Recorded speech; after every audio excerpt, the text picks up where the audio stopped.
on this program are not those of intellectualradio.com, its subsidiaries, or sponsors. Encouraging, educating, and empowering you into action. This is Warriors Talk with your host, Lady ReShell. Hello. Welcome to Warriors Talk with author and founder Lady ReShell, where we move away from awareness towards action. It's Health and Wellness Monday, and our topic for today is mental health and its impact on breast cancer. We are live on Intellectual Radio. We just heard from the Drive at 5 with Roman. Keep it locked right here on Intellectual Radio and allow us to feed your brain. On the last episode of Warriors Talk, I discussed collateral damage of breast cancer. Head on over to YouTube, type in Intellectual Radio, and stay connected for any episodes you may have missed. The quote of the day is, "The human spirit is stronger than anything that can happen to it." Your trending topic for today, May is Mental Health Awareness Month. Nearly 1 in 5 Americans live with mental health conditions, according to the National Institute of Mental Health. That includes any mental health behaviors or emotional disorders such as depression, anxiety, mood disorders, bipolar, personality disorders, trauma, eating disorders, or substance use disorders. A recent statement by President Joe Biden on Mental Health Awareness Month mentioned isolation, sickness, grief, and job loss as contributing factors on declining mental health, as well as a lack of access to mental health services during difficult times. The information is courtesy of leehealth.com. That is your trending topic for today. We are grateful for our sponsor. We have Emanuel Church of God in Christ with Pastor Michael Richardson, who has a special message for us. Greetings, I am Pastor Michael Richardson. And I am First Lady Anastasia Richardson from the Emanuel Church of God in Christ. We're located at 3058 West Van Buren in Chicago, Illinois. We are building upon a solid foundation. And we're inviting you to join us every Sunday morning on Facebook Live at Emanuel COGIC at 10:15 Central Standard Time. And you can also view our videos on our YouTube channel at Emanuel COGIC-MR. Once again, this is Pastor Michael Richardson and First Lady Anastasia Richardson, and we are from the Emanuel Church of God in Christ. We are building upon a solid foundation. Our topic is mental health and its impact on breast cancer. Nearly 1 in every 4 people are diagnosed with breast cancer. They experience depression, according to the American Cancer Society. How many people with cancer actually have a mental health condition? It's reported that it's estimated up to 1/3 of people treated for cancer have common mental health issues. And the rate of major depressive disorders are thought to be up to 3 times higher than that of the general population. So we know that being diagnosed with cancer can cause an array of emotions that you go through, but know that it's normal to go through the emotions. It's just what you do with those emotions. Don't keep it in, always seek out help. This was surprising to me. It says young people are at greater risk for depression and other conditions compared to adults with cancer. I think because kids are more kind of carefree than adults are. Anywhere from 8 to 24% of people with cancer are also living with depression. Depression is real, and we know we have known some people who have committed suicide, whether it be someone you know personally or someone we have seen on the news or a superstar, somebody who have committed suicide for some reason. They felt like whatever it is they were going through, they wasn't able to work through it. And that's why it's important to make sure you get the help early. When you recognize that there's an issue going on, try to get help early. And if you are a loved one of someone that you know that have expressed that they may be depressed or have some type of mental issues going on, kind of stay close to them and and check up on them to make sure that they're maybe following through with their medicine, their care plan that the doctors have put in place. Because it can be really, before you know it, you look up and that person would have slipped into a deep depression. There are some barriers to care for people who may be dealing with mental health issues. Not everybody is qualified to diagnose. It says there are several reasons why people with cancer may not get the help that they actually need when it comes to mental health issues. Cancer, depression, and anxiety have shared symptoms because the symptoms are similar. So you may not think that you're having any type of issues, because if you're going through cancer treatment, you may say, oh, this is just, a part of what I'm going through. I feel anxiety, I feel depressed. But if it's a long period of time that you're going through it, then you should be seeking help. So cancer, depression, and anxiety have shared symptoms like fatigue, lack of sleep, decrease in appetite, which you may not recognize that it's a mental health issue. Also, cancer care teams may not be qualified, may not have the specific skills to recognize mental health issues. And a lot of times they don't recommend that. They don't even offer it when you're going through a lot of times a cancer diagnosis. The first thing they think about is that physical, right? The physical treatment that you need to get. But normally the mind, they don't even too much focus on it unless you bring it up. So if you bring it up to your doctor and say, hey, I've been feeling depressed or I'm feeling this way, then they'll recommend something, or they'll have this series of questions that they will ask you about what it is that you're going through, and then probably prescribe you some type of pills or give you a referral over to see a therapist. But you have to make sure that you're saying something to your doctor so that you can get the help that you need. So when is it time to seek help? When do you feel like you are dealing with something that's way beyond your control or beyond your loved one's control? And it's when you find that the anxieties and the worries and the fears are interfering with your daily lives, your day-to-day activities, your sleep habits, then at that point in time, it's time to talk to a doctor. Some people may say, oh, you know what, you just need to be positive. It's all about, being positive, keeping your mind positive, but it's okay. Don't fall for the positive trap. It's okay to have bad days when you're going through a cancer diagnosis, but you don't have to stay there. So don't psych yourself out or make yourself feel bad because you feel like, oh man, I'm not feeling very positive today. It's more than just feeling positive when it comes to mental health. So there are breast cancer treatments that affect your mental health. Some of these treatments that you may not know when it comes to breast cancer and mental health, these may cause depression, anxiety, mood swings, and you're like, what's going on with me? It is the treatment that you're taking. Chemotherapy actually causes you to have anxiety, depression. It says these drugs can cause many side effects, including fatigue, nausea, loss of appetite. But research also showed that some of these drugs are linked to depression, anxiety, sleep disturbance. So if you're taking any type of chemo and you notice that your mood have changed, something is going on with you, you may want to relate it back to the chemotherapy and talk to your doctor to see if they can do or give you something for it. Hormonal therapy as well. It says all hormonal therapies have side effects that may affect your mood. If you're taking tamoxifen, it could cause early menopause for some people, joint pain.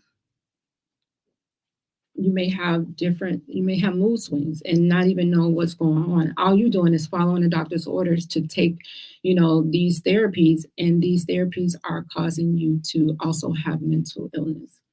You may go into early menopause. For some women, when your period stops more than a year, you are considered to be in menopause. And this process usually happens slowly, they say. However, breast cancer treatment can cause menopause to begin suddenly. And of course, those mood changes, those mood swings. Everybody's like, what's wrong with you? You've been so snappy, or you've been so low, so depressed. And you thinking that, it's something that you're doing, and it's not. It's actually the medicine that they're giving you, the treatment for cancer.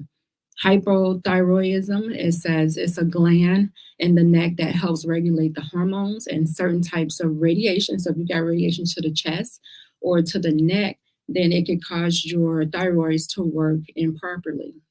So you're not knowing by you agreeing to take radiation therapy, you're thinking like, oh, I'm getting it for the breast cancer, but just notice how close that radiation is to your neck, is very close to your neck. So I went to the doctor the other day for my thyroids because the doctor noticed that my thyroid gland was large, and I'm just like, what? It looks normal to me. So now I have to go and get an ultrasound on my thyroids, and it could very well be linked to the radiation that I received to my chest. Never thought about that until I actually was doing the research for the show, and I'm like, oh wow.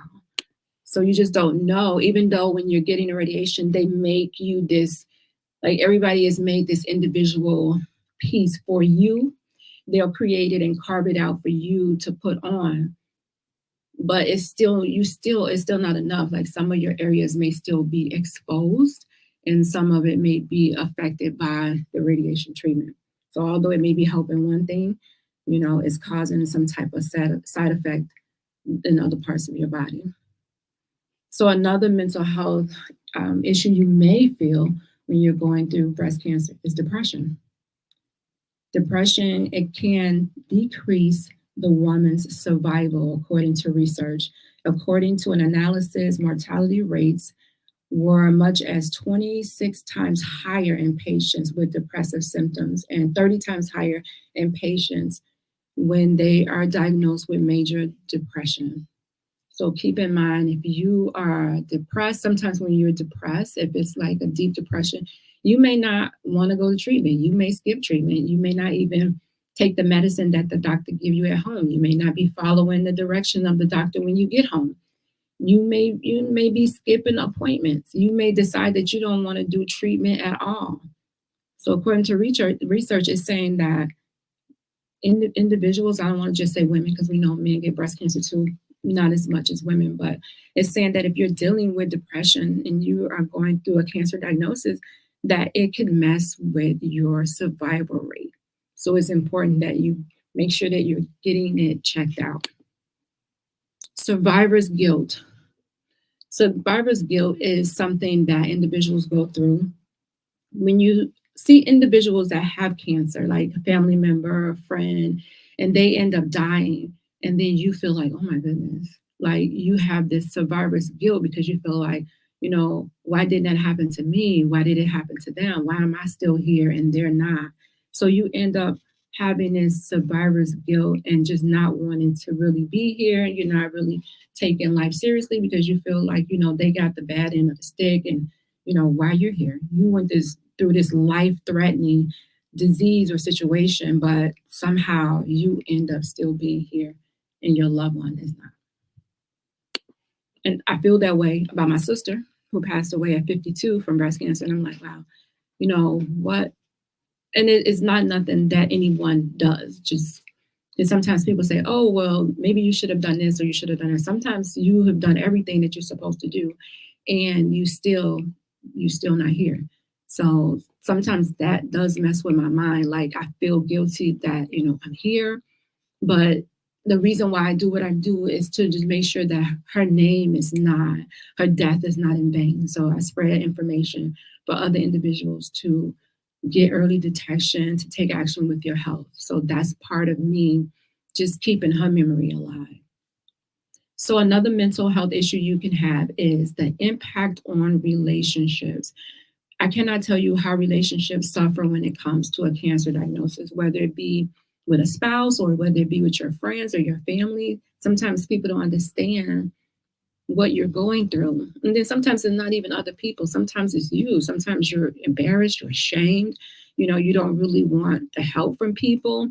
Depending on how serious the cancer is, you may have someone taking care of you to where they have to wipe you up, they have to feed you, they have to change your clothes. It could get to that extent. And then sometimes you just have individuals that want to maybe cook you a meal, take you to the doctor's appointment, pick your kids up from school and you have this pride because you're so used to doing everything yourself that you don't even want to allow people to help you.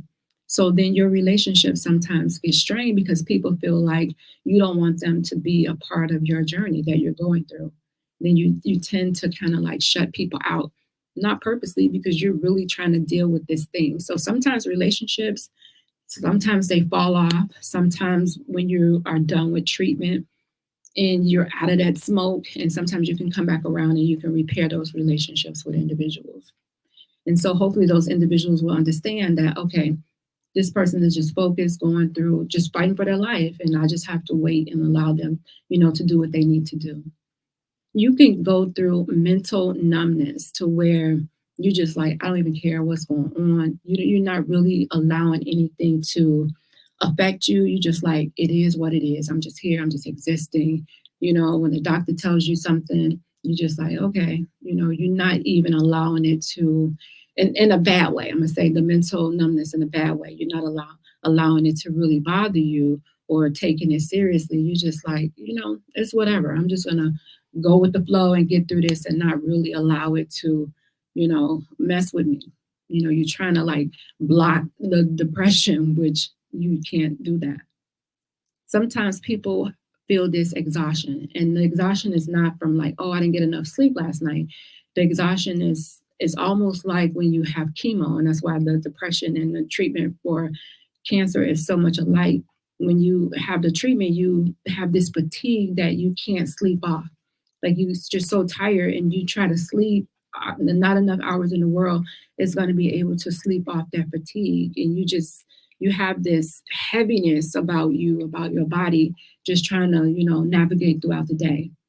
And so exhaustion can be one of those things that you deal with, and there's no medicine that you can take for it. You just have to wait until either you're out of treatment or if it's depression, then you get some type of medicine from your doctor. Anxiety is one of those things that maybe cancer people go through. They feel right away when they're going through cancer treatment. You feel the anxiety a lot of times right away when you hear those words. You have cancer and you're like, oh, wow. The unknown, you don't know what to expect. You don't know what the doctor's going to have you do. You don't know if you're going to survive this thing. Why? Because you've seen people who have not survived. And so you have the anxiety just hearing about the word cancer.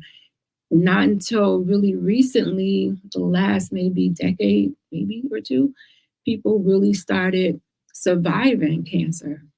We know that there's no cure for cancer. We have a couple of vaccines for a couple of cancers, but we still don't have an actual cure. We have treatment, we have early detection, and that's what we have. And so people have anxiety when you hear the word cancer. Not just you, your family, they have to deal with it too. You're not the only one that's going through the cancer diagnosis. When you're diagnosed, your entire family is going through. They're all going through in their own ways.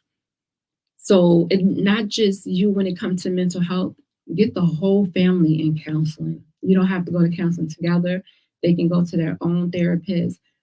And the whole family should be going, because this is something heavy, it's something devastating for the family. And sometimes people don't get it out. It comes out in other ways. And sometimes when stress, if you don't release it, it'll show up some area of your body, some sickness in your body, right? Sometimes if you don't let it out, you may be angry and take it out on somebody else or take it out on yourself. So it's important to seek help. It slows down your recovery when you are dealing with mental health issues. Your recovery, you're not quick to recover. It says, this is one of the ways that cancer can affect your mental health. If you are stressed out about a cancer diagnosis, your recovery might end up being tricky. So you may be depressed. The best thing you can do, it says, is to get mental health treatment. So it can mess with you fighting cancer when it comes to your recovery. And who wants to do that? You want to be able to get through the cancer treatment one time and that's it. You don't want to have to say, oh, well, you know what? We need to do a couple more rounds of chemo. And you already know how devastating that was on your body.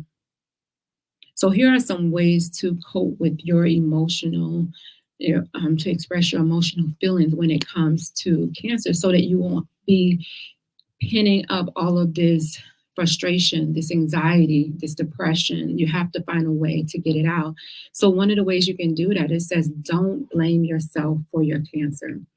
A lot of times you try to figure out, what did I do to deserve this? You try to go back and think, did I eat this? Did I not do this? And you try to think about all the things that you could have done to cause the cancer. And it says, don't blame yourself. Some people believe that they got cancer because of something they did or didn't do, but scientists don't know why people get cancer and why another person doesn't. All our bodies are different. Just remember, cancer can happen to anyone.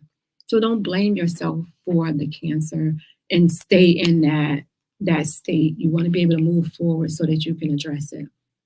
Another thing, it says, don't try to beat yourself up, right? Don't try to beat yourself up. A lot of times we try to beat ourselves up if we're not healthy like the next person. We start to compare ourselves to other people.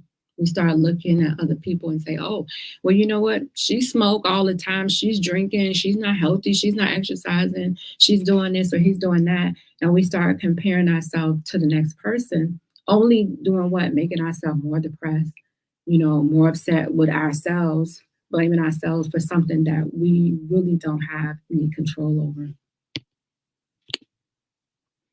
You choose when you want to talk to people about cancer.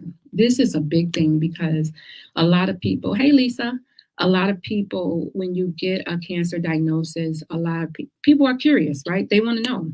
They want to know what's going on, what type of cancer you got, what stage is that, are you going to die? What kind of treatment you going to do? Then they start telling you about people they know that died and what they did. Don't take this treatment, girl. This going to do this. All you got to do is just drink some green juice for about, a month and the cancer be gone.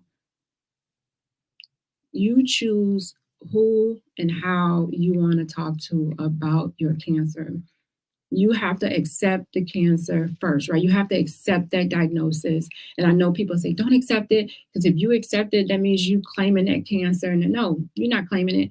You just heard what the doctor said. And now you know who the enemy is, and you know what you need to do to address that enemy. Because if you don't address it, you don't claim it, then you don't look into it, you're not going to know how to attack it. So you need to accept it. You need to process it. Before you tell anybody else about it, you need to process what the doctor said. I have cancer. So you need to process that in your mind, how you're going to deal with it and how you're going to tell other people, right? So the person you should be talking to first is God. Like, okay, God, if you allowed this, then it must be a purpose for it. So what do you need me to do? How do you need me to walk forward in this? And before you tell anybody else, you need to figure out what it is that you want to do. Because as soon as they find out you have cancer, that everybody's going to be try to tell you what to do, and you're going to be so confused. So you choose when and how you want to talk to somebody else about your cancer, and don't be afraid to say, I'm not ready to talk about it yet. Yes, I was diagnosed with cancer. I'm not ready to disclose any information. When I do, guess what? I'm going to include you in on that text message. I'm going to include you in on that email. But right now, I'm not ready to talk about it. And it's okay. If they love you and they're your friends, they're gonna be okay. Find ways to help you relax, whatever that is, to get you to relax. Whether you need to take a trip somewhere, whether you need to shut everybody out and just have a weekend to yourself while you process this information. Whatever it is that you need to do, work out, exercise, play some music, take up, some sort of sport, whatever you need to do to help you to relax, because you're getting ready to go through this rigorous event, and you're going to need all the strength that you can. You want to make sure that you be as active as you can.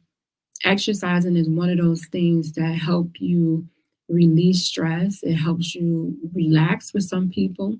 You know, some people, it gives them energy, whatever. And it doesn't necessarily have to mean that you need to go to a gym, right? It could be a walk outside. You can walk along the lakefront.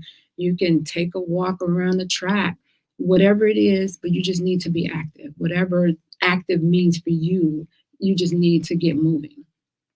And again, this is one of those things. Hey, Angela, this is one of those things to where you don't want to be comparing yourself to somebody else, because they may be like, oh, well, you know, I just got out of cancer treatment and I'm about to run a marathon. And you're like, Dad, you know, I ain't even got the energy to get up and go around the block, and they over here running a marathon. No, don't do that to yourself.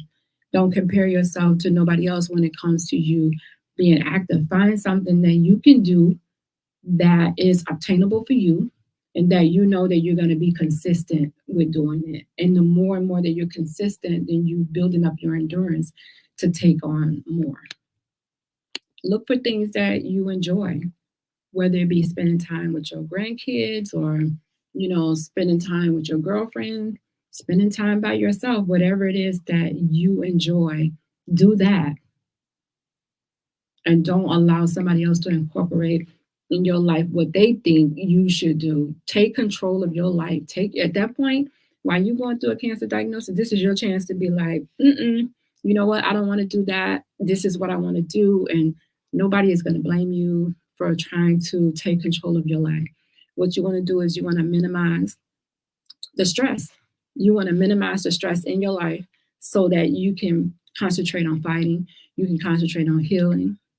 And so if you have to shut some relationships down for a season while you're going through the cancer diagnosis, then it's okay. Don't feel bad. Don't feel bad. All right, that's all the information that I have for you guys on the mental health as it relates to a cancer diagnosis. But I want to make sure that I talk about the event that we have coming up that's taking place on June the 24th. And it is from 2 to 6 p.m. I want you guys to make sure you show up. This is a fundraising event for Warriors Talk. It's Make Wellness a Priority. And it's at the Hancock House on 12045 South Emerald in Chicago. We have Doc Michelle, who comes on here monthly sharing the wellness facts with us. And we have Bridget, who's going to be doing yoga education. And then you get to do your paint and dip. We're going to have some delicious, healthy dips for you to eat. You're going to get a free massage, some wellness education and activity. And then Bridget's going to set it up. So she's going to give you wellness education on yoga, and you get to do yoga that day. We're going to have some healthy snacks, and they're going to be giveaways. Again, this is a fundraiser for Warriors Talk leading up to our annual event for October, our Survivors Night of Reflection Gala. This event is only $40. And I'm so excited that we're doing a paint and dip. We haven't did the paint and dip in 2 years. It's been like 2 years, but this is going to be a luau theme. So ladies, come in your pretty sundresses, and men, you could just come to watch. So I'm excited about this event. Share it with your friends, you guys. Again, we're going to have some fun on this day. I'm excited about this event. Share it with your friends so they can come out and enjoy. Again, this is Warriors Talk. I will leave you with these words of wisdom. There's always hope beyond what you see. Don't go anywhere. Coming up at 7 p.m. on Intellectual Radio is The People Show with Mark Wallace and Charles Thomas. As always, thank you for tuning in to Warriors Talk with author and founder Lady ReShell, where we are changing lives one warrior at a time. Thank you for listening to this week's edition of Warriors Talk with Lady ReShell. To find out more about Warriors Talk, follow at Warriors Talk, the number 1, on all social media outlets, and Warriors Talk with Lady ReShell on YouTube. Please join us next week and every Monday evening at 6 p.m. Central Standard Time on intellectualradio.com for Warriors Talk with Lady ReShell, where we encourage, educate, and empower